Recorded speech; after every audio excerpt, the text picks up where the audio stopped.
if you are already present, we're going to be starting the actual discussion in about 7 minutes. The discussion starts at 4:00 p.m. and we're going to be discussing relationships just a step away from the perfect one. I'm just pretty much setting up a little bit to make sure that I'm on time. So just bear with me. You may not hear sound, but I will start exactly at 4:00 p.m. Thank you.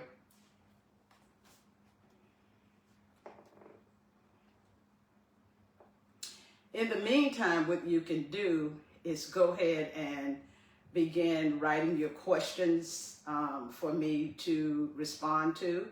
And again, at 4:00 p.m., I will start the discussions.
Okay, it's 3:55. We're like 5 minutes early, but during this time, I'm going to start the discussions at 4, but just want to give you a little bit of promotional information while we're waiting a little bit for the to 4:00.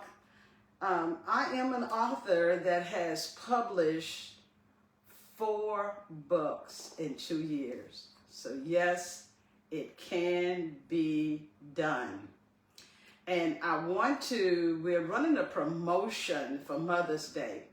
And the promotion is that you can buy 3 books and get 1 free. So let me, kind of talk a little bit about the books that I have available for the early, they say early risers, the early people that come early usually get the good gifts. Well, that's some truth to that. So the first book that I published was Childhood Scars, Released from Pain to Healing. And it is a book that really talks a lot about childhood trauma. This is the book right here, Childhood Scars, Released from Pain to Healing. It is a book that really discusses a lot about trauma in your life and some of the challenges that we have faced early in our lives that I really take you through. And this is the book that really gives a lot of content to help you kind of understand what childhood scars is and how it originated. And you'll be surprised. I don't want to kind of spill some of the little secrets here. Buy the book. And this is the workbook to actually help in healing. I know this book helped me a lot writing the book. It took 8.5 months because I really was going through a lot of traumatic experiences and events in my life. And they were all mental. They were in my mind since childhood. And I had to actually heal from it and become a more productive individual. And so the childhood scars, when I wrote this book, I cried every day writing it because it helped me heal those wounds and gain a little insight and understanding of the origination of these wounds. And so definitely this book is available. And this book alone, without the promotion, the book is $25 and the workbook is $10.99. And together today, you can get both for $25. The next book, and I want to go in sequence order, the next book that I wrote was the relationship book, in which I'm going to discuss today. The relationship book, scars come in relationships as well. And so when you're really not healed from your childhood wounds, where do they go? They actually go into your adult life, and you bring a lot of those scars into the relationships, and your relationships become unhealthy. And so in this book, I really talk about the purpose of relationship. Even friendships, every relationship has a purpose, a time, a season.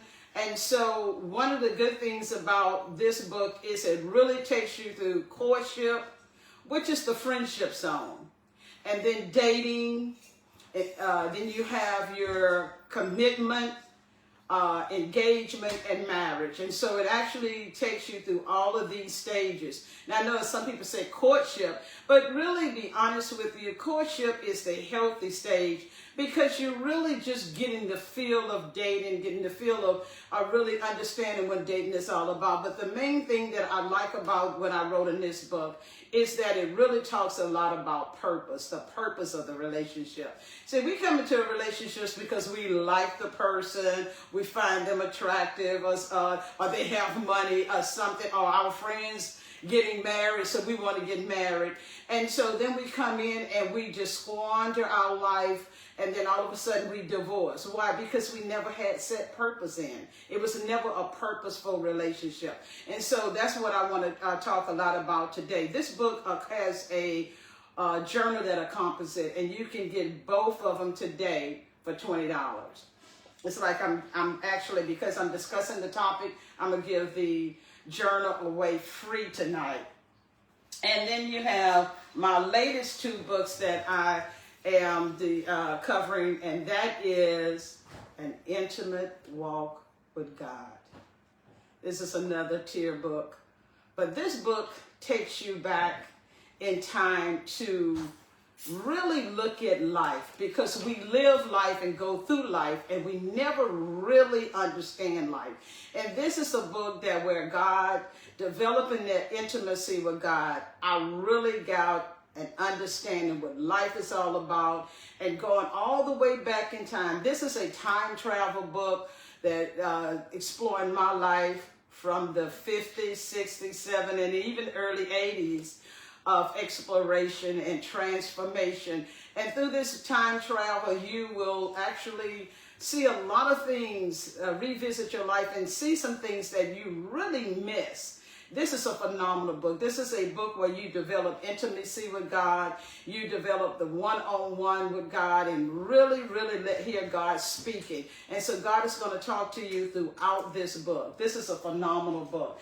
And then my latest book is Looking Through My Granddaughter's Eyes, a journey of love and wisdom. Becoming a grandparent, and my granddaughter is 9 years old, was a discovery in itself. And it really helped me to really understand what life is all about, being a grandmother. Being a grandmother really is a calling. Is a calling, although sometimes some grandparents may not see that. But it gives you a chance to really impact someone else's life. Now, with my granddaughter being 9, I had to learn things about her. And so I wanted her to come into my world, but I had to learn that I also had to come into her world. And then we partnered together, and now we're having a great relationship. But in looking through my granddaughter's eyes, I see myself as a grandchild. And I talk a lot about the old ways that grandma, sitting at the grandma's table, licking the bowl, and hearing grandma talk and give some wisdom tips. So we talk about that the first half of the book. The second half is my exploration of what I really seen Grandma Hood was all about. Some of the good, well, all of the things were good, but some of the things that I really discovered as being a grandma. And then I had Amy County, one of my close friends, wrote a chapter from her perspective of Grandma Hood. So this is a phenomenal book. In the last 20 pages, it gives you a chance to start your legacy, to write down things about your grandchildren, and this can go on for years and years and years. And so although this book is dedicated to my granddaughter, I actually wrote some things in the book, in my copy, so that I can pass down for generations to come. Everyone thinks legacy is about leaving billions of dollars, but something this simple would be probably more impactful to know that I have the words of my grandmother, to know where my grandmother was at that time, and to really, really, read the messages that she had for me. And so these are the books, so you can get all 4 books today and get one of the books of your choosing for free. And so now you will have to cash out me, because although all of these books is on Amazon.com, we don't have that package deal. So if you want the package deal, then you will have to cash out me at $Sandra G. Robertson. $Sandra, SANDRA Robertson, ROBERTSON, and you can get all 4 books for $65. Now, you also need to email me and tell me exactly how you want, and I'm going to autograph it for you. All 4 books I will autograph. And if you send some of the books to some of your relatives or friends, tell me what names that you want on what books, and I will do that and mail it to you. Now, if you're getting all 4 books, make sure that you add $10 for shipping and handling. So that I can mail them all. I have a large inventory. I have them all in stock, so I will be able to mail them out to you by the end of the week. Okay, so let's get started. I think it's 4:04. So let's get started. Let's see if I have some questions. And again, I'm going to just give you pretty much like an overview of the relationship book, which I pretty much did already, but I'm still going to go ahead now that it's 4 o'clock. And please write down your questions, and I'll be happy to answer any of your questions today. We have an hour, so let's get started. Again, with the relationship book, this book takes you through a lot of the answers a lot of the relationship challenges that a lot of people have and don't understand. So I want to kind of take about a good 15 minutes just to do an overview of that before I really delve into answering your questions. And so again, through this book, what we do is that I really start off talking a lot about relationships, how the relationships are actually formed, and they are actually based on a need. Even when you came into this world, and I talk about that in chapter 2, is that you come into this world, the umbilical cord is cut, and you're now here facing the world. And you find out that when you was in that amniotic fluid, you were okay. You were getting all of your nutrients. But when you came to out here inside the world, then what happened? You needed to be dependent on, well, you were dependent on your mother in the womb, but really dependent on survival and your mother, however she wanted to administer the nourishments at that time. So when we come into the world, our first attachment is to our mothers. And guess what? We had doctors and nurses accompanying us. and so that we will leave the hospital healthy. So guess what? We had an attachment, a brief attachment to these people that really administered medical help to us. And when we were all healthy, mom and myself, baby, we leave. And now that relationship with the doctors and nurses no longer exists. So that I pondered that a little bit, and I want you to know that no relationship that you have right now is permanent. All relationships that you are in right now will cease to exist at some times. Relationships really come in to teach us things, and at certain times we need those relationships to, for survival, or we need those relationships as we journey through this world. Once we get to the point where we can take care of ourselves, we leave home and do what? We go out on our own. And then we are now responsible for taking care of ourselves. So the relationship at that state ceased to exist. Now you have to provide for yourself. I would say that although you still may have your parents or caregivers still accessible, but you are now responsible for yourself. So every relationship that you come into contact or in now is based on a need. And when you no longer have need for that fulfillment, the relationship cease to exist. Now that's one state that the relationship will cease to exist. Another one is that, guess what? You both come into the relationship, you both partner based on a need fulfillment, and it's reciprocated. And when one party no longer needs you, that party will leave, and vice versa. So it's really healthy not to go into relationships thinking that those relationships will last forever. No relationship lasts forever. You are going to leave the relationship, or the relationship are going to leave you. And so I'm not trying to unnerve anyone, because relationships are beautiful. They're beautiful when they're purposeful. That means that not only do I have a need of you, we are working together for purpose. It's a reason for our existence to get today. And so even with a girlfriend relationship, as long as you two have a certain need, y'all going to stay in relationship together.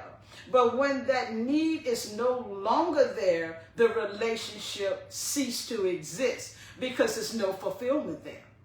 And so a lot of times when we get in these romantic relationships, we feel in all these feelings and emotions, and we think they're going to last forever. And then the partner may come up and say, I no longer want this relationship. And it's nothing wrong with you. It's just that the need for the relationship no longer exists. Let me give you a small example. Let's say that you two met in college and you were taking calculus, and calculus is a very challenging subject. So you need, this person may know a little bit more about calculus than you, so y'all form this relationship. And you just kept, you kept studying together. And then once you pass that class, you notice that the relationship ceased to exist. Now, you may have become more emotionally involved than the other person, but the other person would still be friendly, still like you, but was never a need-based where it was going to be for a lifetime. Let's even say death.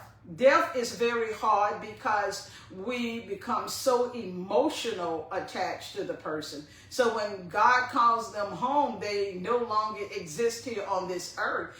It is what we call the grieving process, and that can be very traumatic and very challenging. Why?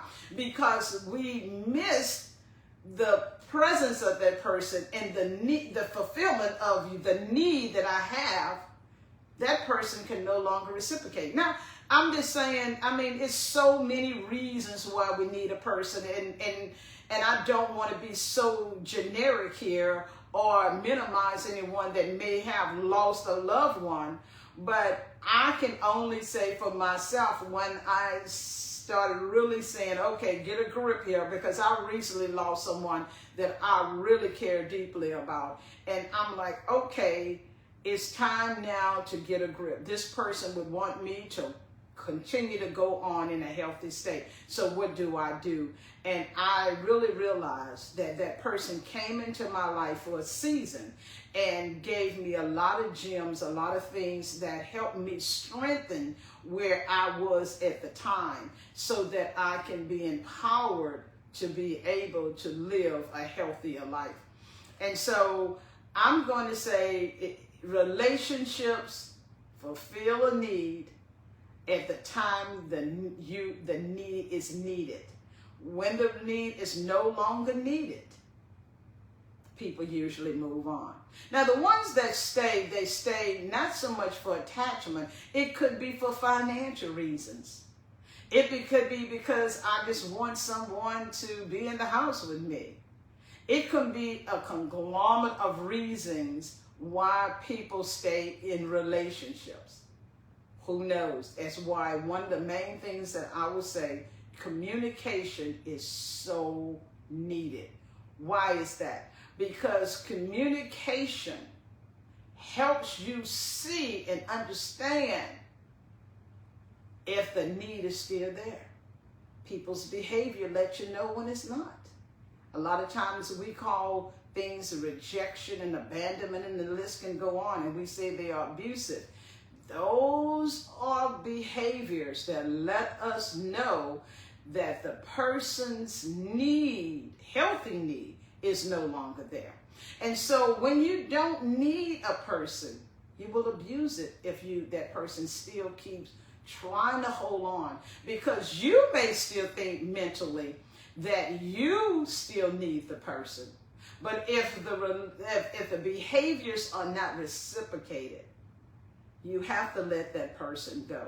And that's where you will see a lot of people having some challenging situations, even committing suicide because of the unhealthy attachment. Go into every relationship knowing that this is temporary. Temporary can mean 20 years from now. Or temporary can mean one day from now. But knowing that no relationship lasts forever. And so whatever your forever is, debunk that. Because these are your emotions and your feelings. If I'm in a relationship with you and I'm just so madly in love with you, who's madly in love? I am. I am experiencing these feelings. I only know if the person is experiencing the feelings if their behavior show it. I can't get in someone's mind, so I have no idea what's going on in their mind. I can only do what? I can only know if the person feels the same way about me by that person's behavior. Let's see if I have some questions. So please feel free to post any questions that you have. I'm working alone today. I usually have my son, who usually accompanies me and really get there and read the questions. So I'm by myself today. And so I have my iPad right here. So by all means, make sure if you have some questions, please do.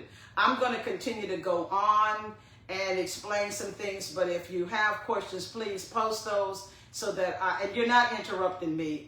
That's why I'm here, to answer any relationship questions that you may have today. So please post those questions and I'll be happy to answer any of the questions posed.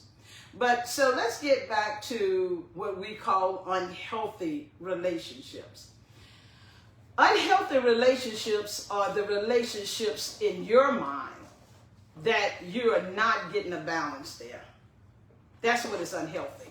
You can't say that someone is being abusive to you when the behavior is telling me that I don't want this relationship.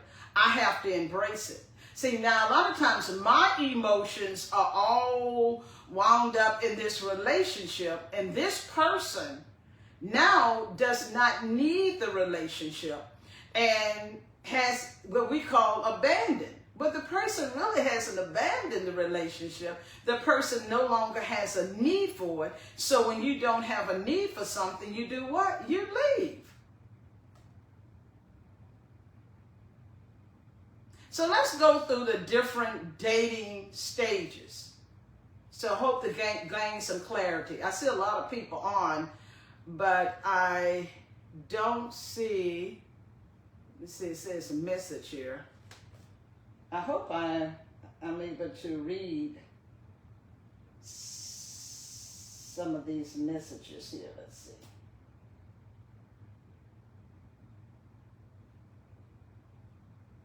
Okay, I hope I am. If you post it, I will be able to read some of them, even if I have to get up and look at it. Okay, so one of the things, I want to start off with courtship. With courtship, you are actually in the friendship stage. So you meet someone, you become friends, you decide that you want to, you like them enough and you want to just to get to be a little bit more friendly. And so it's a difference in I want to go on a date with you or I just want to go out. If I want to go out, I'm in the dating stage, so I'm really exploring more about the relationship than just a friendship. But if it's just a friendship, and a lot of times guys, especially now, just want a friendship. They're not looking for, a relationship like dating, because a lot of times dating is misconstrued as a relationship when it really is not. Unless you two agree to start dating, then you're just really friends. And so in the friendship stage, he may or she may even bring you around the family. I would recommend not bringing around the children, because children become too attached to relationships too quickly, and it's kind of hard to break. So let's say I meet a person today and I like him, he likes me, and we just start, we become friends, and he may say, you want to go out for coffee or you want to go to a movie and things of that nature. That's just friendship. So how do I know when it's dating? Dating usually is a little bit more consistent and a little more intimate. But friendship, and I recommend friendship first to get to know the person better and and see his energy or her energy.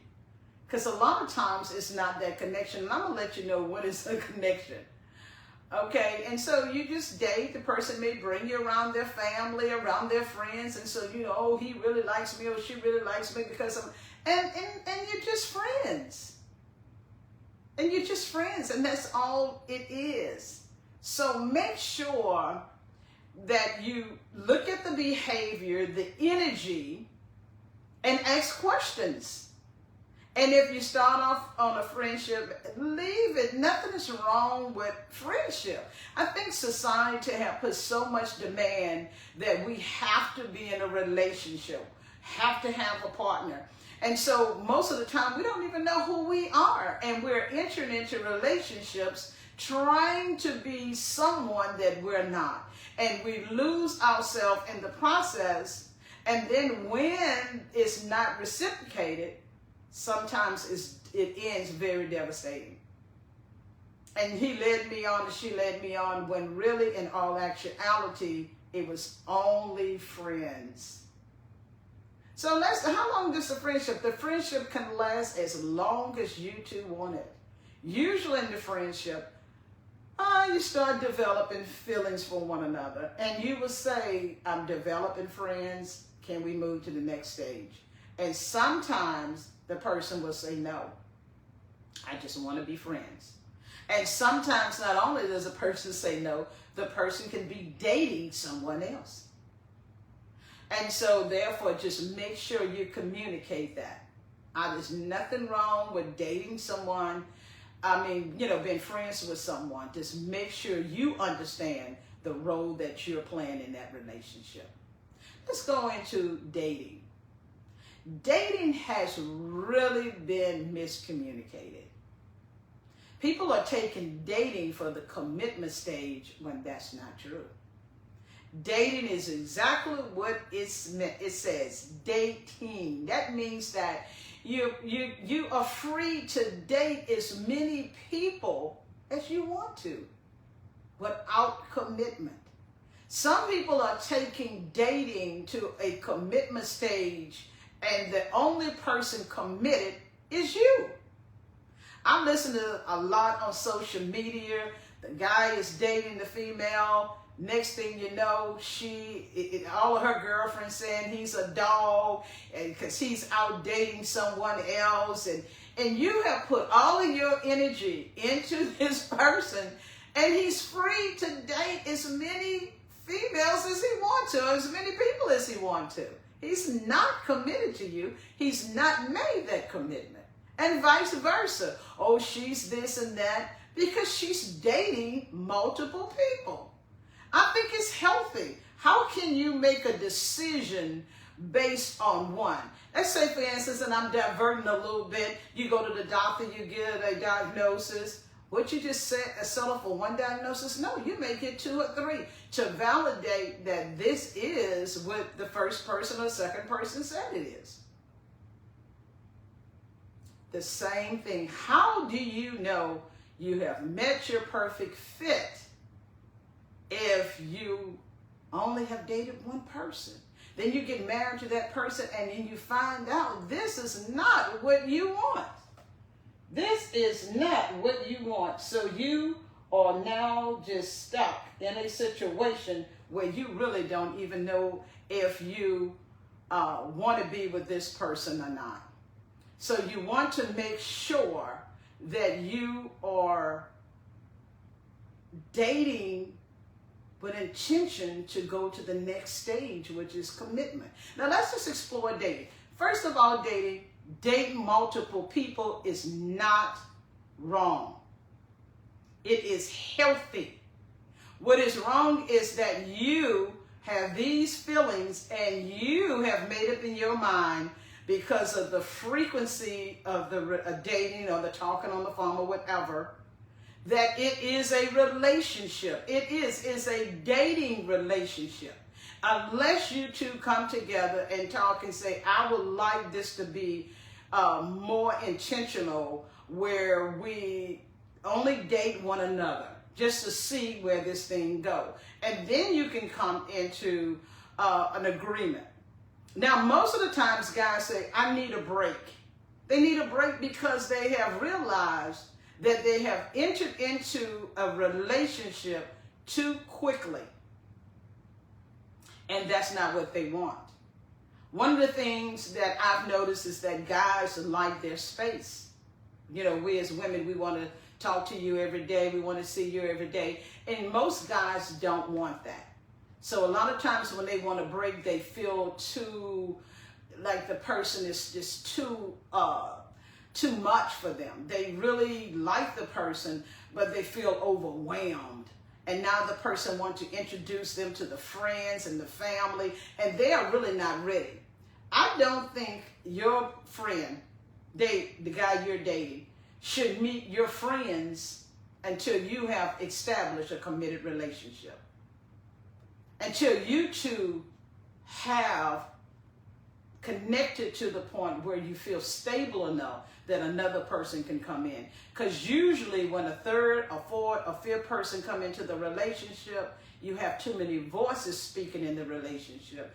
And if the stability, if it's shaky, it's not on a stable level, it will end quickly.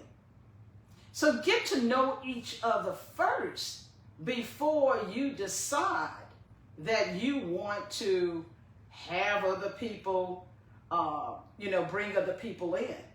Sometimes I see a lot of females, especially on Facebook, and they're advertising and let the other women know I got a man and showing all of the pictures. And you two have not developed or established a committed relationship.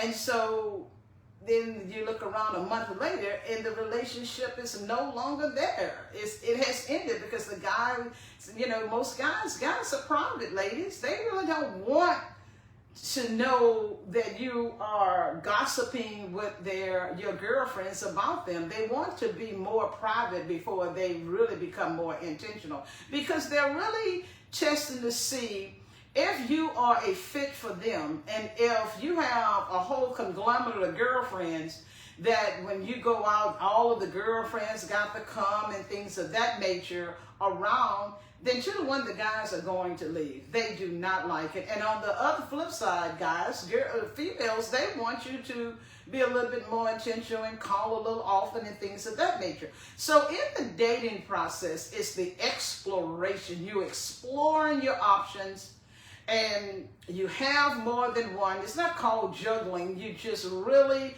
testing to see what is your fit. What is my perfect fit? How, and I would say this. If I knew the guy, when I just got all excited because when we met, everything woke up in me. Everything woke up in me. I knew it was my fit because everything became alive. And we both were equally attracted to one another, and we both equally were pursuing one another. And we both equally were calling one another. I didn't have to wait for him to call me. He called me, and sometimes he called me a little bit more than I called him. So you have to really weigh and see the behavior, if the behavior is being reciprocated. A quick story. I must try to stay on task here because time goes by fast. But a quick story. I got a friend, and her now husband, they were introduced by friends, and they hit it off day one, and they had a good time that night, dancing and talking. And then he said, "I want your phone number," because he loved her energy. And so from there, they started dating, but she continued to date other people. She was in the dating stage. And the more he had started developing feelings for her, and when guys develop feelings for you, they don't want to share you with another man. You can believe that. And so she was out on a date because he had called, and she said, "Well, I'm going on a date." And he asked her, "Where?" And she told him, and she said, "But I'm going on a date now." So he came in and he seen her having such a great time with this guy, and he didn't like it. So he walked up to the guy and he said, "Can I dance?" His song was playing. He said, "Can I dance with her?" And the guy said, "It's up to her," because he was just dating. And she said, "No, I'm out with him. No, I don't want to." And he was upset. So he even waited. He drove to her house and he waited outside at the door. And, and the guy dropped off and everything like that, and he was brewing in the car. He better not go in. And he went in and got a nightcap, and he later left. And when he waited out there to about 2:00 in the morning, and then he bammed on her door demanding entry, and she said, "No, I'm going to bed. I have to go to work tomorrow." And so then he called her first thing in the morning. He was upset, and she could not understand what was the behavior about, because here are tons of women like him. And so eventually she had to go out of town for a while, and he wanted to come up there, and she said, "Well, I'm going to be gone for 2 weeks, and no, I need to focus on my job. But when I come back, I'll get in contact with you, and we can talk about this situation." And so when she got back, because they had been all, dating off and on, and she had been dating other people, and he had been dating other people. I think she said about 6 or 7 months. Excuse me. And he said, "You know what? When I seen you with that other guy, that was the end. I did not want to see you with no one else." And they both had agreed at that moment that they wanted to take it to the next level, because she enjoyed him just as much as he enjoyed her. And they came into a committed relationship. Within about a year, they moved in together and planned the wedding. And they're married right now, been married for going on 6 or 7 years. So ladies, to the wise. When he wants you, he does not want anyone else with you.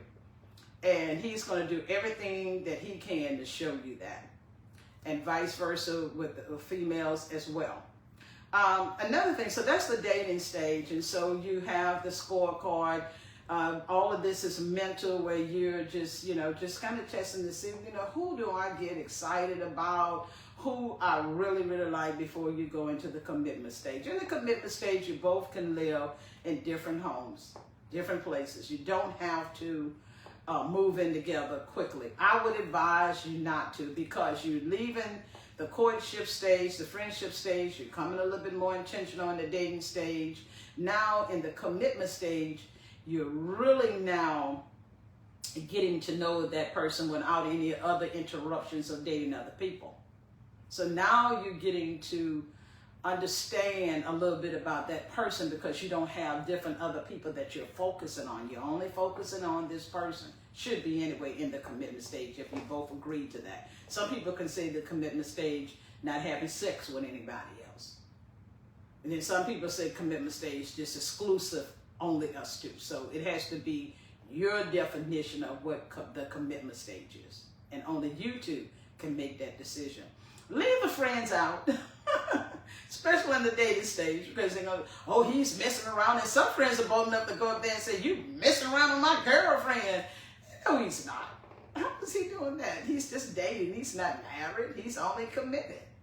And a lot of times, so now you get the commitment stage. And the reason why I say don't immediately rush into, let's see here. Oh my God, is my camera off? Give me a second here, because I can see, I'm so used to having help. Thank you. And she's saying,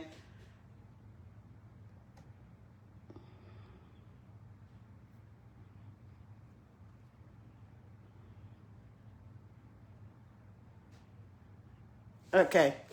All right. So hopefully you can see me. So then you get into the commitment stage, and then as you get into the commitment stage, you have to define what you mean by commitment.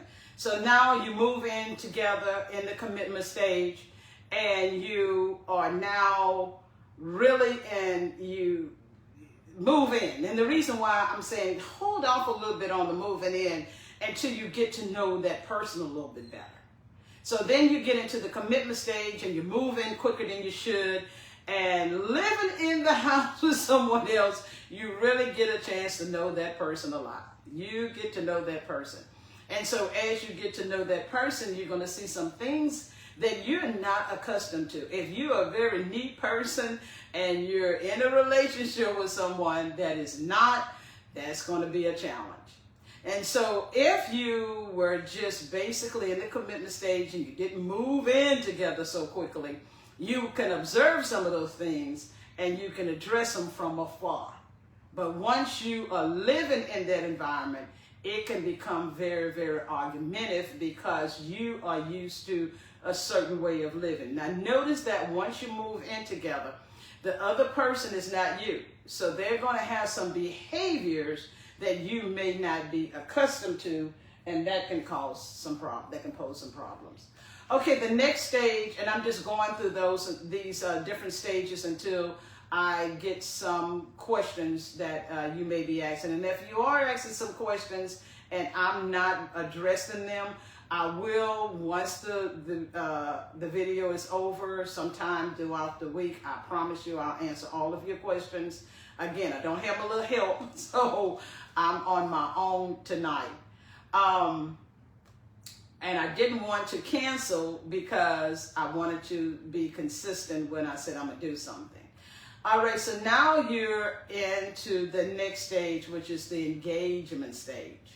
So you've committed, you didn't weather the storm, you didn't become adjusted to one another, and now you come into the engagement stage. The engagement stage, planning for the wedding, but you're still in a stage that can end at any day.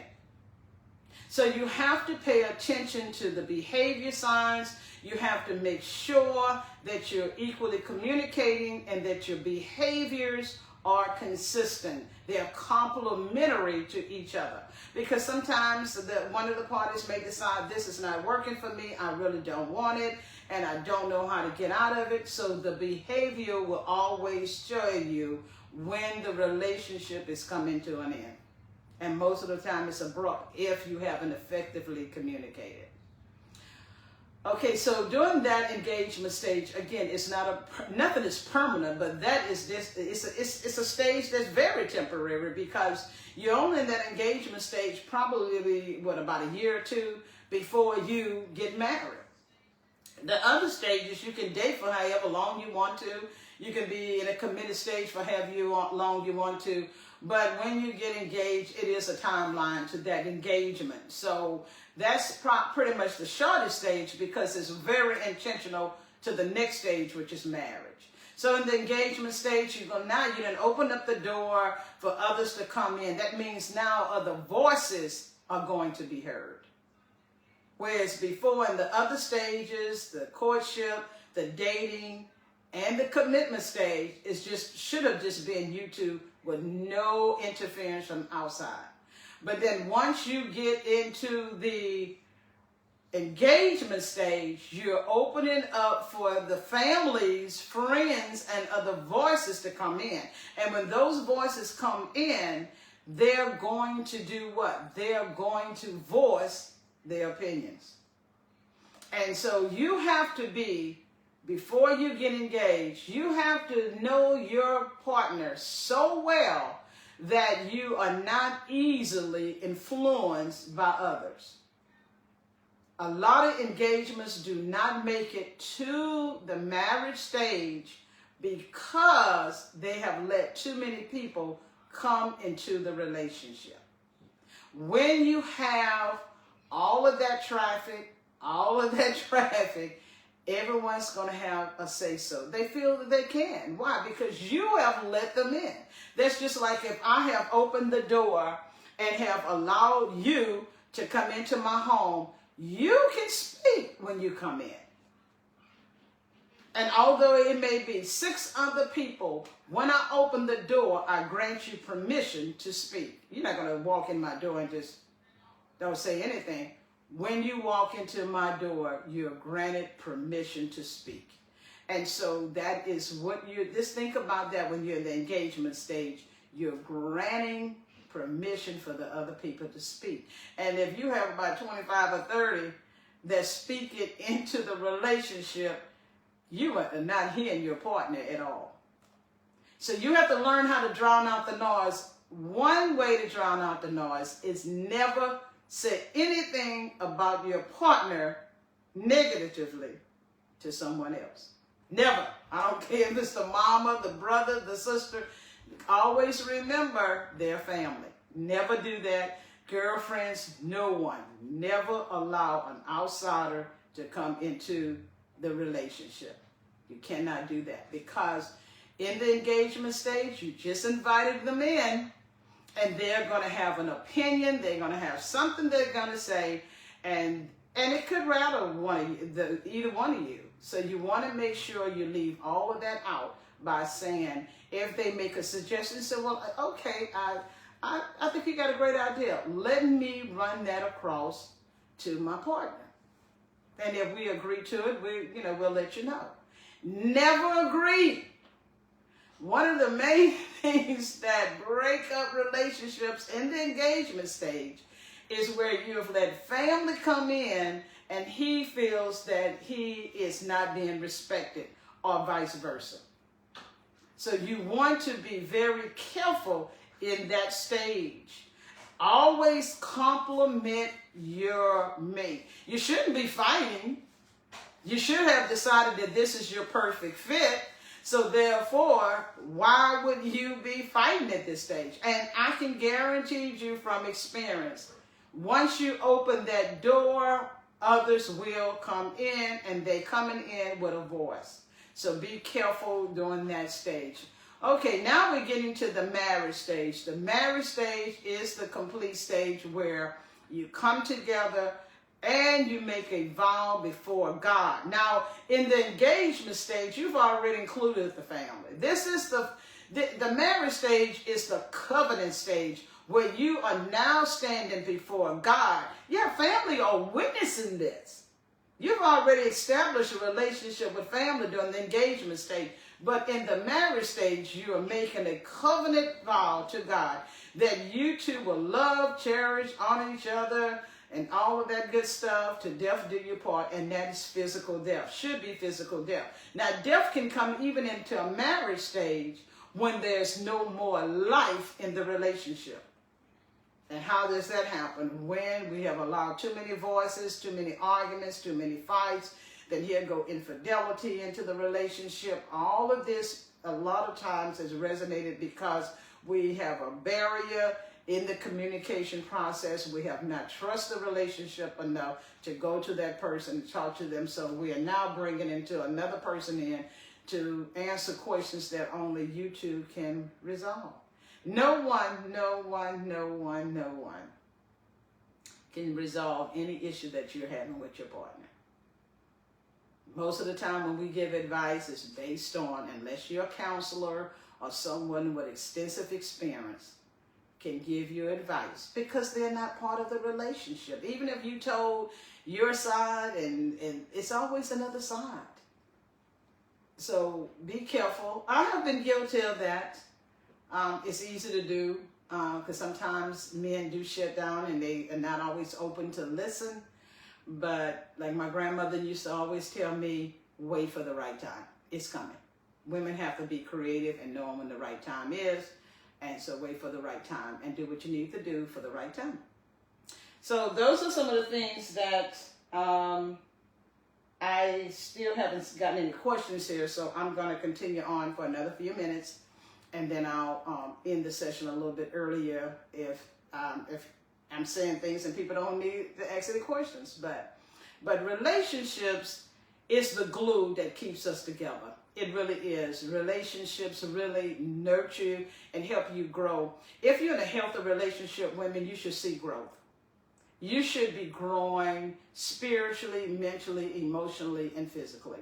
God created relationships to be a balance. I give 100% of me, and he give 100% of him, and we lack nothing. Now, he can't make me happy, and I can't make him happy, but we can complement one another. So what are some of the roadblocks that you may find in each one of the stages that I have gone through? One of them is not being in your proper place where you really feel good about yourself, and so you're coming into the relationship for someone else to make you feel good about yourself. That's not going to work. Another thing is ignoring when someone's behavior. Like Maya Angelou said, believe them. They show you who they are. They show you who they are. And their behavior shows you exactly who they are and how much they care about you. One of the things is abusive words should never be used or said in any relationship of love. When you fall in love with someone, those abusive words, you automatically know it's going to tear that other person down. And some people never recover from those words. And so they keep that festered in, and it really becomes a scar. And so that scar is just getting bigger and bigger and bigger over the years until divorce is inevitable, or, you know, the bitterness, you start seeing your partner bitter to you and you really don't understand why. And so that could be a reason because from the verbal aggression. You have to be, you know, like T.D. Jakes always said, it has to be two mature adults that enter into a relationship to be successful. And if you are marrying someone and he's immature or she's immature, that's not going to happen. It's going to be very frustrating. So that's why when you get into the commitment stage, that you observe these behaviors and these patterns so that you don't engage in relationships that are not going to be healthy. Let's talk a little bit about purposeful relationships. So once you get into the commitment stage, that's what you're looking for. Not only a perfect fit, but you're looking for more of purpose. How can we two come together and purposely fulfill God's leading for this union? What does God want to come out of this union? And you can look at where you are. I would say, let's just say people who in the music industry. And both are in the music industry, you have a lot to talk about. And usually when you have a lot of similarities, it usually, the relationship tends to be a little bit more, you see a little bit more longevity because you have so much in common. So if you don't, I would say make it a priority to get to know your partner, what your partner is doing. Get a little bit more familiar with that. Find out a little bit about what his profession or what her profession is so that you can have some discussion. And then, oh, he's interested in what I'm doing. Oh, she's interested in what I'm doing. And so those are some of the things that are tips to keep a relationship evolving. The relationship has to keep evolving. If it doesn't, it's going to die. I know we always look for physical death, but it's mental death. Mental death, you just shut down in the relationship, and then you go, and this person is, if you read my book, and Childhood Scars, this couple had been married for, 35 years, going through the motions, the children graduated from college, and then he walks up and says, I no longer want to be married to you anymore. So he just stayed in the relationship. He was unhappy. She didn't think anything about it because the pattern to her, the behavior to her never changed. So she just thought it was okay. So when he asked her for a divorce and moved out the same day, she was in a state of devastation. She couldn't even do anything. So for 5 years, she just laid there, dead but alive. So we have to keep the communication going, and when you see a behavior shift, address it immediately. Don't be afraid of your partner or your husband to, ask, what's going on here? I see a behavior shift. And if the person becomes argumentative, a lot of times they'll find someone else. Make it easy for them. You don't want to be in a relationship when a person is not reciprocating the energy that you're actually putting out. Another thing that relationships in is because of the cleanliness of the other person.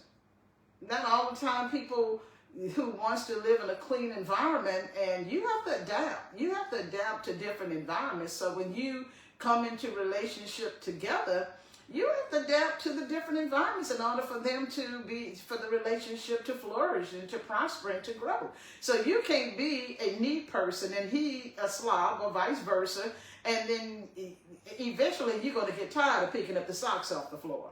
Arguments are going to start. So I would say, especially in the commitment stage, think about the commitment stage as a partnership stage where we're coming together. And so that we're trying to make this partnership work. And so, okay, you cook, he clean the kitchen. He cook, you clean the kitchen. You both help in the household chores. And when the children come, then you both help in the parenting. It shouldn't be one person, especially now with the cost of living so high that both parties both parties need the financial help, and so a lot of times you have to share it. Even if the wife decides to stay home, now I see some men deciding to stay home. Just because they decide to stay home does not mean that you don't become active in your children's life. You still have to be participatory in your children's life. And so healthy relationships really look at the big picture and say, you know what, she's cooking a lot, let me get there and cook. Not so much going out to get food. Sometimes it's, to us, it's so romantic to see your man cooking in the kitchen and things of that nature. And then you come in and you help clean the kitchen, or you ask, do you need me to cut something up, or vice versa. So be complimentary there, where you compliment each other and help one another to be able to, so that y'all can have a healthy union. Another thing is letting friends and family, let's talk about friends first. Letting friends into the relationship, because you get mad and you want to call your friend. No one can give you perfect advice. No one can really give you any advice because they're not living that relationship. So all they can tell you is things that they think that cannot work in your relationship because they're not part of it. I will say this, and I'm kind of diverting a little bit, and I'm not trying to, let me just say it. When I did my research, I found out that you have 55% of women that have affairs with the best friends. I'm not saying that that's the statistics, because what women will report, men will not report if their wives or girlfriends have missed over. Most of them won't. They'll just keep it under wraps. Well, females, they're going to tell everybody. And then we all get together, get mad with him and call him a dog and all that stuff. So, but the really statistics wise, because women are so emotional, and their friend will buy in and start talking, and next thing you know, they're having a relationship with their, I mean, I've even seen in some of the statistics where the daughter-in-law and the father-in-law become a couple. Because of what? Because their son is actually doing some things, or the daughter's doing some things, and that's what, they wind up talking things. I mean, what does talking lead to? Intimacy. And so you have to be, that's why communication is number one. You need to talk about everything in the relationship. And so those are some barriers. And then children. And then children, where you're not coming into agreement on how we're going to raise the children. And so the men feel that my voice should always carry, and sometimes it doesn't come across in a very effective way. And so we women, we will interject. I found out that the least amount of interjection is the best when a man is disciplining his child, because he loves the child equally as much as you do. But we don't see that because we see the masculinity there, so we thinking it's abusive. And so I think that if you two come together and talk about certain things, then you can equally, the kid will see the love amongst you too. Because when they see a division, they plays on that division, and that becomes even more of a problem. And then, believe this or not, jealousy. Because, we women tend to be nurturers, so sometimes we overdo it with showing love and affection to the children, and then the man on the other side and feel like she's showing less to me, so then he has an affair because he's looking for someone to show him some affection. So make sure, I would say date nights are always great. Date nights are always great. So make sure the date nights, you try to have them, and if you can't do them once a week, because that's kind of frequent, definitely once a month. And you can, and especially if you can get away and have one of the grandparents or family member, someone that you can trust, you go off for a couple of days, maybe for the weekend, and just rekindle that relationship. You want to keep the relationship as healthy as possible all the time. I mean, relationships is some work. It's not all about just beauty. It's not all about just shape. I mean, guys want to have a clean home. They want to see a woman cooking dinner. They want to see their children well taken care of, and vice versa. And you just can't stand on the sideline and just expect the women to do everything. You have to be your partner in this relationship.